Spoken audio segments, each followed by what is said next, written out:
La question m'intéresse, le débat, je le trouve intéressant, mais je suis pas sûr qu'il faille opposer les gens parce que quelque part, ils le disent l'un à l'autre, enfin pas Jérôme, mais surtout Christophe.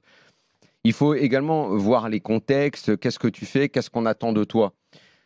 Moi, le premier point où là, oui, je me mets du côté de Dugas, mais ça, je l'ai dit l'autre jour, je ne sais plus de quoi on parlait, sur les stades, oui, quand on parlait des stades et tout, les tampons. Moi, c'est un truc que j'ai toujours combattu en tout, dans toute matière. Moi, les tampons, ça m'exaspère. Et le fait de dire un entraîneur est espagnol ou ceci, cela, et je vais vous dire le pire, c'est qu'au fond, je me demande même si je n'ai pas participé de cette réflexion. Et si on ne l'a pas un peu créé dans l'after, il y a plus de 10 ans maintenant, tous ces débats qu'on a fait sur les entraîneurs, à juste titre, c'était très intéressant de réfléchir à tout ça, sauf que l'évolution du foot, parfois, elle propose d'autres réflexions. Et effectivement, on a galéré beaucoup avec nos entraîneurs en France. Et oui, je pense que c'était juste quand on leur tapait dessus, que oui, ça nous a fait du bien de prendre des entraîneurs étrangers contre lesquels on avait beaucoup de choses à redire à une époque dans les institutions. Ça nous a fait du bien de brasser, ça nous a fait du bien d'ouvrir nos portes. Mais le tampon qui dit que un mec, en gros, a entraîné le Barça aussi, et ça en fait forcément quelqu'un de supérieur sans qu'on regarde réellement son passé, ce qu'il a fait, ça m'embête. Et effectivement, aujourd'hui, d'abord, je trouve vraiment qu'on a des super entraîneurs dans notre championnat. Moi, je me souviens quand on a démarré l'after il y a 15 ans, c'était une mais même pas que française, c'était une catastrophe. Là, on a, mais là, donc, bon, Genesio, Eric Roy, mais le travail d'Eric Roy, c'est juste phénoménal. Est-ce qu'on le dit assez? On le dit pas. Est-ce qu'il a le tampon, Eric Roy? Il n'a pas le tampon, Eric Roy.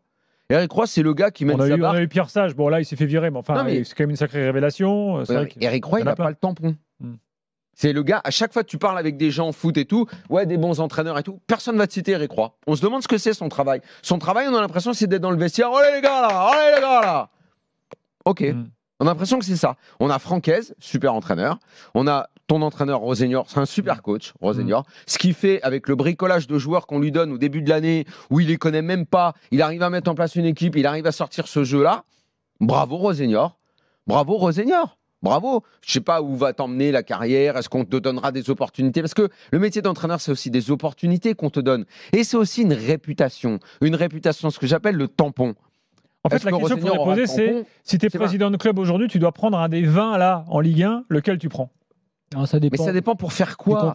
Dans quel club? Quel contexte? Regarde, alors après, Christophe, bon, je comprends pas trop ses critiques en ce moment sur De Zerbi, parce que De Zerbi, ce qu'il fait depuis le début de la saison, il arrive à mettre en place quelque chose. Là, c'est pas dans l'extrait qu'on a passé. C'était pas dans l'extrait. Et Luis Enrique, on a le droit quand même de voir là, après, moi, en ce moment, j'ai surtout envie de lui demander, mais tout ça pour ça? Tout ce que tu nous as fait, les discours, les propos à la con qui servent à rien, pour en arriver depuis un mois à une com où tu ne méprises plus personne, où tu parles correctement, où tu mets une équipe, franchement, moi depuis un mois, je trouve ça, je ne vais pas m'emballer, mais je ne vais pas dire fantastique, mais quand tu cours 120 km dans un match, ce que le PSG n'avait pas fait jamais dans les saisons de Ligue des Champions, quand tu arrives à créer autant de mouvements, autant de jeux, est-ce que c'était la peine de nous mettre Kangingli numéro 9, Neves arrière gauche, Emery arrière droit, Ruiz titulaire dans toutes les positions de la terre, Beraldo sur son pied droit, et tous ces cirques et toute cette volonté de montrer qu'il était fantastique. Tu es en train de nous faire un travail fantastique là maintenant. Tes joueurs, ils courent comme personne. Il y a un mouvement, c'est génial et tout. Voilà, un peu de simplicité. Et lui, il a le tampon. Il a le tampon de je fais ce que je veux.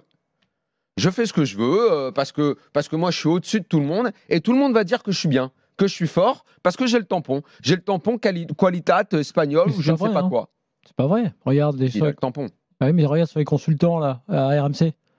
Flo, il baigne dans un bain. J'entends quand même des gens qui attendent je ne sais quoi pour le dézinguer à chaque occasion. On est bien d'accord qu'il est dans un bain de bienveillance. Enfin, il a été dans un bain de bienveillance parce qu'il était espagnol, mais depuis qu'il est arrivé en France avec sa communication, elle n'a pas plu.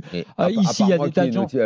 Du gars, j'ai entendu des gens. Moi, c'est tout. Si, non, c'est pas. Il ne fait pas autant l'unanimité que tu le dis. Mais là, maintenant qu'il la mérite et que je dis, c'était pas pas la peine de nous faire tous des cirques avant et tout. Mais moi, je veux revenir sur le débat global. Juste sur ça, c'est Genesio, Roy, que ces mecs-là soient à ce point dépréciés ou pas reconnus à ce qu'ils font comme travail, ce qu'ils ont fait en Ligue des Champions, ce qu'ils font en championnat, c'est incroyable. C'est incroyable. Et ça, on le dit pas. Et s'il faut dire, est-ce que c'est mieux qu'un tel, ça m'emmerde un peu parce que tu sais pas en fait comment il se comporterait forcément. Parce que mine de rien, Luis Enrique, à travers toutes les critiques, ok, il a réussi le management et finalement, toutes les histoires de faux neufs, finalement, il en a trouvé un de neuf. Finalement, comme quoi il lui en fallait un de neuf. Il l'a trouvé. Ah, super. Il a un mec qui met des buts. Mais on va me dire, c'est une super invention d'avoir trouvé. Bah oui, c'est le seul à avoir changé un joueur de poste, de place. Bon, en tout cas, toujours est-il que l'équipe, il l'a trouvé maintenant. Il n'y a pas de révolution. C'est bien, c'est parfait, on le dit. Ouais, il fait beau, c'est génial, super. C'est pas aussi ça. Pourquoi il aurait plus le tampon que les autres? La parole à Florent. Je sais pas s'il a le tampon ou pas, parce que je te dis, il y a des critiques effectivement parfois méritées.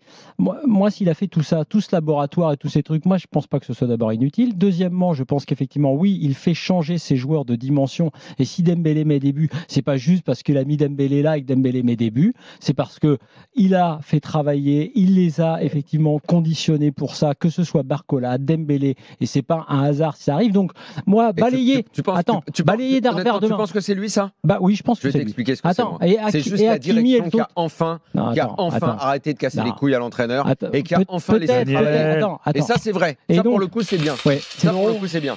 Ça, c'est bien. Ouais, mais c'est vrai. Ce que je veux dire, c'est que quand j'entends du gars qui balaye d'un revers de main les matchs, non, mais bon, tu vas City, mais City, c'est des pompes. Stuttgart, c'est des pompes. Et Monaco, 2 fois. Monaco, c'est des pompes. Lyon, c'est des pompes. Mais oui, mais. Moi, je dis pas ça. Non, mais moi, je réponds à ça. Et je te dis, par rapport au débat sur le meilleur entraîneur, que c'est pas anodin de faire progresser, de faire changer, de faire évoluer, y compris mentalement, des joueurs qui avaient besoin d'être coachés, de savoir qui était le patron et que leur patron, il peut le sortir aussi. Attends, j'y viens, parce que tu as parlé longtemps, Daniel. Je te réponds et je réponds aussi à Dugas. Donc je pense que oui, Luis Enrique, effectivement, fait partie des meilleurs entraîneurs, mais effectivement, comme tu le dis, moi je ne peux pas différencier Genesio à Lille, puisque et lui aussi fait progresser ses joueurs, on l'a dit, y compris des jeunes qu'il fait monter et qu'il met dans de meilleures conditions et qui deviennent meilleurs. Donc progression individuelle, progression collective, la main sur le vestiaire, la capacité à mettre sur le banc un joueur quel qu'il soit, même si c'est un joueur important, parce que tu estimes que c'est comme ça que tu te fais respecter. Genesio, Roy, Francaise qui année après année quand même arrive à mettre sa marque. Donc c'est difficile. Je préfère souligner le fait qu'on est comme jamais on a eu des bons entraîneurs en Ligue 1. C'est marrant que vous ne citez pas spontanément De Zerbi. Si, on a De Zerbi, son travail, il est notable aussi, bien sûr, je le mets dedans. Très difficile. Non, mais De Zerbi, à la limite, c'est parce qu'il a presque un peu moins de temps et d'intériorité. Mais Adi Hutter est également un bon entraîneur. Il a un contexte qui est un peu différent. Moi, tu vois, c'est marrant, je le mettrais un petit peu en dessous d'ailleurs. Parce que lui, pour le coup, je trouve qu'il a beaucoup de matériel et c'est un peu différent. C'est pas un bon entraîneur, Style. Et Habib Bey qui démarre sa carrière, tu l'entends parler même du jeu. Même dans les petites équipes, tu mets du jeu à Angers par rapport au contexte angevin du jeu, c'est un très bon entraîneur. Donc, si tu veux, tu as beaucoup de bons entraîneurs en Ligue 1. Beaucoup de Toulousains disent qu'il faut également il y a 2 jours. Mais ce que je voulais juste te dire, c'est que on ne peut pas simplement... Tu vois, ce que je reproche là dans le débat qu'il y a eu, c'est... Tu veux te farcir, en l'occurrence Luis Enrique, ou un autre, ou peut-être De Zerbi aussi, puisque Dugas n'aime pas ce que fait De Zerbi, et tu vas sortir l'entraîneur, alors pour certains, comme Domenech, c'est pour des raisons franco-françaises ridicules, et tu vas sortir le coach français, qui marche bien, ça marche plus, qu'on défend. On l'entend plus ça, le truc. Domenech, je l'entends encore faire ça. Si, il a raison. Il y a un corporatisme. Et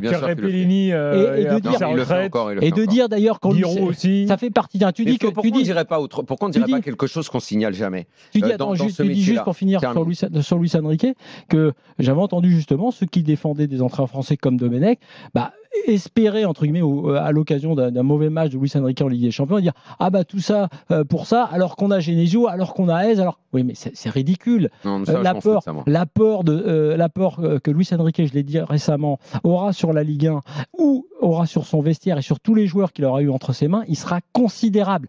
Ça ne veut pas dire que l'équipe sera la meilleure du monde, mais cette équipe qui est jeune aussi, Eric Roy aussi, oui, qu'il a fait avec ses joueurs, c'est incroyable. Ce que je veux dire, c'est que quand on minimise Luis Enrique juste par... Franck Hez, Evan Guessant, c'est Franck Hez qui le fait exploser cette année. On le dit pas, mais Barcola qui a progressé de ouf avec Luis Enrique, c'est tous les jours. Je te dis, il y a des tampons. Il y a des choses qui sont fausses. Tu voulais retourner le truc là. Est-ce que vous avez entendu quelque part Evan Guessant, qui est une révélation, qui est un des meilleurs joueurs de notre Ligue 1. On dit pas, depuis qu'il bosse avec Francaise, hein, putain.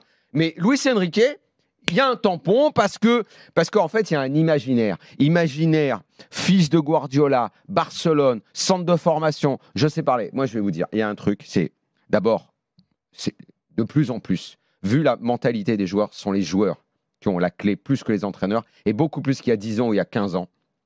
Et au PSG, il y a un truc qui a fondamentalement changé, et en bien et en positif, parce qu'on l'a réclamé pendant des années, c'est que effectivement, c'est peut-être passé par un choix de mettre moins de grosses personnalités qu'on appelait stars, mais c'est qu'on laisse bosser l'entraîneur, qui a plus cette espèce de... et que tout le monde est à sa place. Entraîneur, directeur sportif, président, et qu'il n'y a pas l'espèce de grand barnum qu'on a eu pendant des années, mais qui n'a quand même pas empêché le PSG de connaître un tas de désillusions, mais également une finale et une demi-finale de Ligue des Champions. Tout n'a pas été révolutionné. Moi, j'aime beaucoup ce qui est en train de se passer là. Ce groupe, il est attachant. Les supporters aiment les joueurs de cette équipe. Tu as l'impression...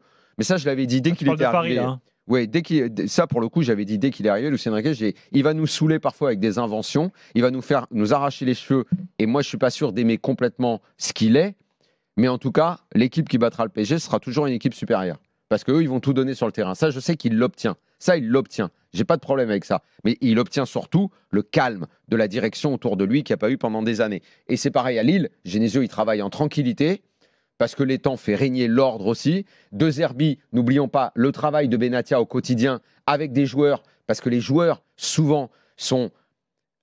Alors, il y a ceux qui sont très sérieux, qui travaillent bien, il y a ceux qui en font moins. Il faut toujours les surveiller. Et pareil à Brest, Lorenzi est à sa place, le président est à sa place, et Roy a les pleins pouvoirs. Voilà, nos clubs se sont structurés. C'est ça aussi qui fait juste la différence. Un mot pour conclure. Il faudra parler de Cherki. Hein. Oui, c'est pour ça. Un mot sur un point peut-être qui peut permettre d'établir un classement dans la faculté, puisque Daniel l'a dit avec Guessant et S, pourquoi pas, à aller tirer un joueur plus haut qu'il n'est. Alors pour les jeunes, c'est assez simple entre guillemets quand tu as un très bon entraîneur, parce que c'est le cas de Luis Enrique, il fait très très bien progresser les jeunes joueurs. Mais là où je trouve que c'est bien, c'est que le Marquinhos, qui était un peu sur la pente descendante, je trouve qu'il est meilleur qu'il a été. Hakimi, il est meilleur, et surtout il a d'autres perspectives. Je trouve surtout que là où Eric Roy, donc je sortirais Eric Roy et Luis Enrique, peut-être encore plus que les autres, je trouve qu'ils donnent de l'intelligence à leurs joueurs. Il les oblige, entre guillemets, je veux dire, à réfléchir beaucoup. Tu parles de tous ces changements-là. Je pense que les mecs sont obligés de te dire, putain, il veut pas me laisser à ma... Il veut pas me laisser... Oui, peut-être. Il veut pas me laisser à ma place, Pénard, à savoir faire ce que je sais faire. Bah non, Mbappé, il l'a bougé. Hakimi, il l'a bougé. Hakimi, parce qu'Hakimi, il est au-dessus. Oui, mais n'empêche qu'il faut qu'il y ait un coach. Il faut qu'il y ait un coach pour lui dire et le faire. C'est pas nouveau, tout ça. Mais il leur met dans la tête que c'est possible et qu'il faut pas s'arrêter à ça. Et quand il a dit à Mbappé très tôt, alors qu'on disait que Mbappé il était furieux contre Luis Enrique, alors que quand il est parti, il a dit tout l'inverse. Attends, pour finir là-dessus. Quand il a dit à Mbappé, en gros, mais quand tu seras dans un effectif où tu as un meilleur joueur que toi, parce que tu auras peut-être un peu vieilli, qui arrivera sur ton côté gauche, il faut que tu apprennes à jouer dans l'axe, il faut que tu fasses autre chose. Il faut que ça lui rentre dans la tête. Il faut qu'à un moment donné, les joueurs l'acceptent. Et je trouve que donc, pour en revenir à ton débat, effectivement, ces coachs-là qui sont capables d'arriver à faire croire, en tout cas, à leurs joueurs et à leur faire prendre conscience qu'ils peuvent faire autre chose, développer leur QI foot et être plus intelligents. Cherki, ces deux coachs.